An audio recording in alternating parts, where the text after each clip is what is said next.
And my history before wanting to try it was that I'm a combat veteran and I suffer with PTSD and I do therapy and medication. One of the medications I take is SSRIs to help calm me down. Anti-anxiety medication is what they call it.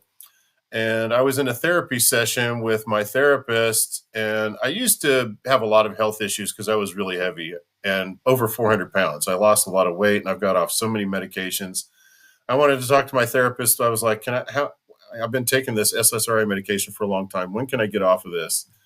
And I'll never forget her response. It was, you're never going to get off this medication. You're going to take this for the rest of your life.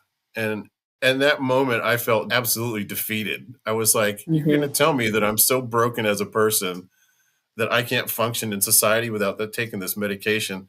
It just made me feel really bad. So when I met this guy who talked about microdosing and possibly there being a path off of SSRIs, I was eager to explore that a little bit. And so I told him I wanted to try it, and he was going to mentor me through the process. So what he had me do was to take 1/10 of a gram of psilocybin mushrooms powdered, and I would put it in a protein shake that I take in the morning. And so I took that in the morning every day for about 3 days. And after about 3 days, at the same time I started microdosing, I got off my SSRI, quit them cold turkey right at the same time. So after about 3 days, I started being very irritable, cranky, and I got in touch with him and I was like, hey, bro, I'm thinking about getting back on my SSRIs. I've become in such an a-hole that nobody wants to be around me, including myself. It's pretty bad when even I don't want to be around me. And he's like, oh, don't do that. Just double your dose. So take another 1/10 of a gram 8 hours later. So take your first one and then another one later. And so I tried that and it seemed to work. And I continued the microdosing regimen for about 2 weeks. And then I just stopped microdosing altogether. And everything's been fine since then. I've been good. I felt like I've been normalized, if you want to call it that. I don't know what we'll call this process, but I guess I can invent the word if I want to.